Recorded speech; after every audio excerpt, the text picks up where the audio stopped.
o Senado é melhor do que o céu. Também a disputa para lá. E tem uma vantagem, não só o conforto, o luxo, a quantidade de assessores, as verbas, o poder, afinal são só 81, mas tem um fato aí que faz todo o diferencial, que é simplesmente a questão de são 8 anos, o mandato de 8 anos. Então a pessoa se elege e fica lá numa boa. Às vezes é tanto tempo que a pessoa perde a base eleitoral aqui no estado. Então a disputa é grande, nós temos aí Carlos Eduardo, temos Rogério Marinho, o próprio Jean Paul Prats correndo por fora, Bruno Giovanni, que sonha também com o Senado. Então é muita gente que quer essa cadeira e esse ano é apenas uma cadeira. Agora eu quero falar com você, Thaisa. Será que é porque são 8 anos e não 4? Mas por que tem tanta gente querendo o Senado e por que tem tão poucas querendo o governo, hein? Por que o Senado está sendo tão disputado e desejado? Era exatamente aí, boa tarde, Micarla, boa tarde, Gustavo, boa tarde, telespectadores da TV Ponta Negra, era exatamente esse ponto aí que eu ia tocar. Porque o Senado é porque é 8 anos ou é porque é onde tem vaga? A vaga de governador, pelo que está se vendo, já estaria preenchida, né? A gente falou ontem sobre essa possibilidade de ter uma chapa de oposição que ainda não deu as caras, então o que é que tem vaga? Aí tem vaga para quê? Tem vaga para o Senado. O Senado assumiu um protagonismo nas eleições desse ano, começou aí com 2 ministros que apareceram, seriam os nomes mais fortes da política do Rio Grande do Norte, porque tem uma relevância nacional. 2 ministros chegaram ali disputando quase a tapas a vaga de apoiado pelo presidente Jair Bolsonaro para ser candidato ao Senado. Depois veio a governadora Fátima Bezerra, que cometeu o grande erro da campanha dela, que foi começar pelo Senado, né? Fechou ali as portas para qualquer outra possibilidade de negociação com qualquer outro partido, ou para o Senado ou para a vice, fechou a porta ali, colocando já Carlos Eduardo na vaga de Senado, e até o Podemos agora apareceu aí, como o Gustavo falou, o Podemos apareceu aí, que nem falou ainda em candidatura a governo, já veio convidando o apresentador Bruno Giovanni para ser o candidato a Senado, atropelou um convite que tinha feito também ao jornalista Jean Valério, que foi convidado, ficou para responder, mas aí o Podemos atropelou aí. Parece que até que o Podemos está precisando mesmo de um assessor de imprensa para depois, e não de um senador, para depois apresentar uma candidatura ao governo, né? Tem aí o nome forte de Bruno como comunicador de rádio, de blog, o jornalista Jean Valério como pessoa ligada a grupos empresariais, a veículo de comunicação também. Parece que o Podemos ali começou pelo Senado, mas muito mais precisando de um assessor de imprensa para depois lançar uma candidatura ao governo. E não estranho, como Gustavo falou agora há pouco, também não estranho se aparecer como candidato, ou como pré-candidato ainda, o senador Jean Paul Prates, que foi colocado de fora do processo, mas continua com o nome lá nas pesquisas, e numa pesquisa que foi divulgada hoje pelo Instituto Agora Sei lá em Mossoró, ele aparece ali com 5%, onde Carlos Eduardo tem 26% e Rogério Marinho tem 17%. Não está morto.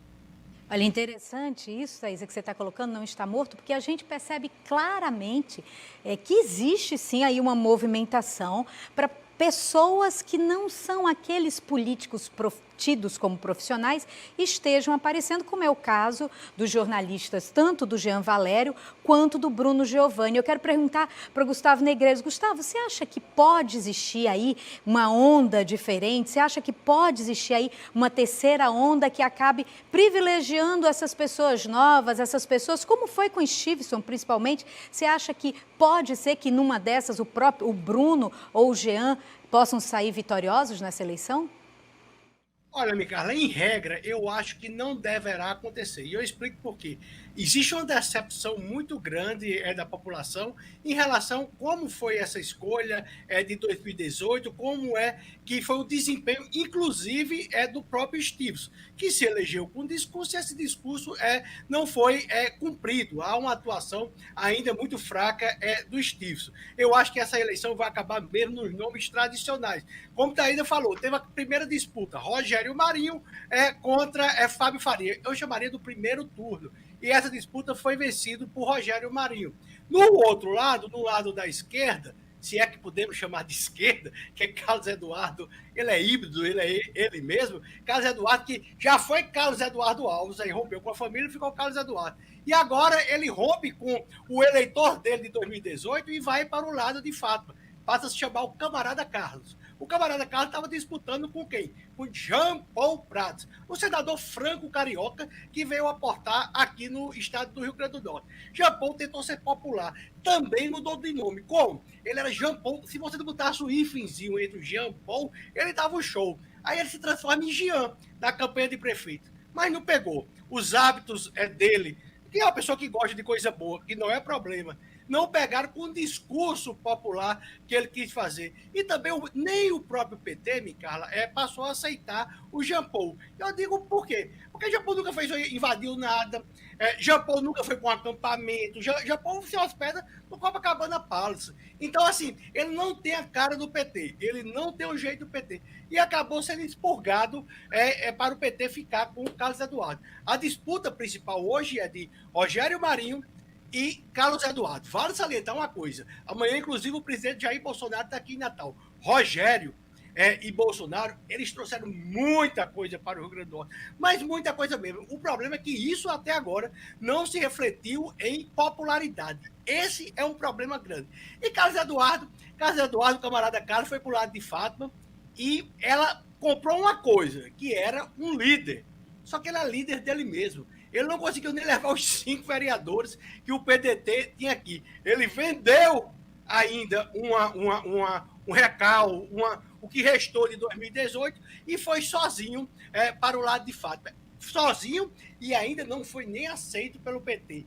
Todo mundo ainda tirando aquele núcleozinho de Fátima que fica ali no gabinete, todo mundo ainda não engoliu, mais de um mês depois, a chegada do Carlos Eduardo. Agora, eu discordo aí de Thaís o seguinte, os 55% de pessoas que não aprovam o governo de Fátima deixam o governo livre para quem for de oposição. Agora, a questão é o seguinte, que o governo, o próximo governador vai pegar uma bronca muito grande, que nada foi feito. Mas em relação ao governo, está livre. Fátima está cristalizada e consolidada ali com seus 35% e dali não passa. Agora, não tem adversário, sozinha ela ganha. Quero aproveitar até o que Gustavo falou e falar com você o seguinte, ele está falando sobre essa questão específica do Carlos Eduardo e colocando que o Carlos Eduardo não é aceito no PT. E aí, por que é que se Carlos Eduardo não é aceito no PT? Por que não se colocar, se permanecer com a candidatura de Jean Paul, no caso do senador Jean? Thaisa, o que você acha? Eu acho, Micarla, que Jean Paul pode ser um nome aí que o PT precisa para ter um candidato de Lula ao Senado. O cenário de Senado no Rio Grande do Norte hoje tem um candidato de Bolsonaro, que é Rogério Marinho, e tem um candidato de Ciro Gomes, que é Carlos Eduardo Alves.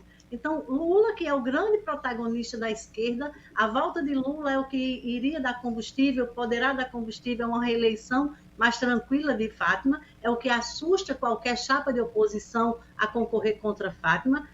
A volta de Lula é o que traz aí gás para muitas candidaturas de deputado federal, de deputado estadual, e eu digo isso não só no Rio Grande do Norte, mas no Brasil todo, pelo fato dele estar disparado nas pesquisas. Pode ser que mude, pode ser que uma entrada de um outro candidato de terceira via mude, a gente está falando a preço de hoje. Então, quem é esse poder todo, essa festa toda que se faz para a volta de Lula, e o Rio Grande do Norte, o próprio PT, fecha as portas para Lula, para ele não ter um candidato ao Senado com apoio dele. É isso que eu não entendi muito bem. É isso que faz também com que pelo menos um terço do PT, o PT não engoliu Carlos Eduardo, pelo menos um terço do PT aí está patinando em saber em quem vai votar, e é exatamente nesse vácuo que Jean Paul pode colocar a candidatura dele e com apoio de Lula. Então, Lula não tem candidato a senador no Rio Grande do Norte, não adianta Carlos Eduardo dizer que é o candidato de Lula, fazer aquele apoio fake que ele fez numa entrevista no rádio, dizendo que Lula pode ganhar porque Lula vai ser o melhor, aquilo ali é fake. Para o petista, aquilo ali é fake. E João Paulo pode aparecer aí, só são 5% nas pesquisas, há quem diga que ele está morto, mas para quem foi retirado do processo, 5% é muita coisa. Se meu nome fosse colocado hoje numa pesquisa e eu aparecesse com 5%, eu não me consideraria morta. Muito bem, eu acho que não dá para menosprezar. Ele é o senador, ele está sentado na cadeira, né? A cadeira que eles estão querendo é a cadeira dele, então tem que se dar a César o que é de César e respeitar, porque mesmo que ele tenha vindo como suplente, mas agora ele está na cadeira e com certeza ele vai lutar por ela. Eu, se tivesse lugar dele, que nem Thaisa está dizendo, se eu tivesse lugar dele, eu também ia lutar. Agora, deixa eu falar uma coisa com vocês dois. Amanhã, o presidente Bolsonaro vai vir aqui para o estado, tá ok, né? Mesmo ele tendo se hospitalizado e tal. Amanhã eu quero falar com vocês sobre Bolsonaro, pode ser?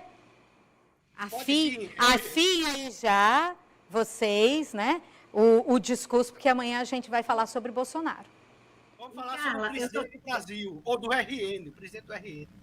Micaela, eu só quero soltar a curiosidade que vai ficar nessa presença de Bolsonaro amanhã. O ministro senadorável Rogério Marinho vai conseguir ou não vai conseguir levar com ele o presidente da Assembleia Legislativa, deputado Ezequiel Ferreira? Olha só, diga, Gustavo. Eu queria fazer uma pergunta a você. Você acha que quem vai ser eliminado hoje no paredão do BBB? Aqui é SBT, aqui eu não posso falar sobre isso, senão a dona dessa emissora me tira do ar, eu não posso ficar falando disso. Se o neto de Silvio Santos foi para lá, por que você não pode dar sua opinião? Depois eu converso com você e dou minha opinião. Ela não é neta. Eu sou filha de Carlos Alberto, Gustavo Negreiros, Gustavo e Thaisa.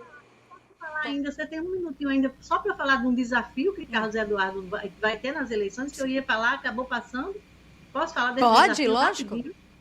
Ele tem um grande desafio, que é se apresentar como grande transferidor de votos. Ele precisa transferir os votos que ele diz ter em Natal e em Parnamirim para a governadora, que foi isso que ele prometeu. Ele precisa eleger a Ilha Ramalho, que é a candidata a deputada federal do PDT. Ele precisa mostrar o voto de Aila vai ser o voto dele não vai ser o voto dele, vai ser o da governadora, isso no interior, o voto dele é de Natal, e o termômetro dele vai ser medido aí. Por quê? Porque o histórico dele de transferidor não é dos melhores. Em 2014, ele colocou o chefe da Casa Civil dele, Sábio Hackett, para ser candidato a deputado federal. Sábio patinou ali com 42 mil votos, quando Walter foi o mais votado com 190 mil, Rafael foi o segundo com 170 mil, no tempo das vacas gordas dos deputados.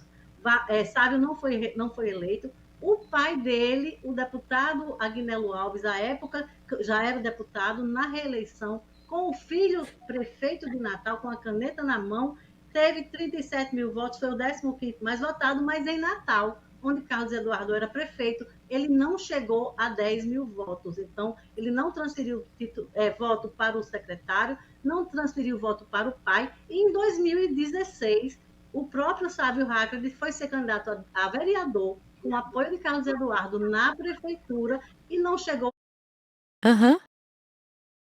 a 1.500 votos. Então, está aí lançado o desafio de transferidor de votos para Carlos Eduardo nessas eleições. Mostrar, né? Se realmente ele é esse transferidor de votos. Thaisa Galvão, Gustavo Negreiros, até amanhã sobre Bolsonaro, viu? Até amanhã, vocês.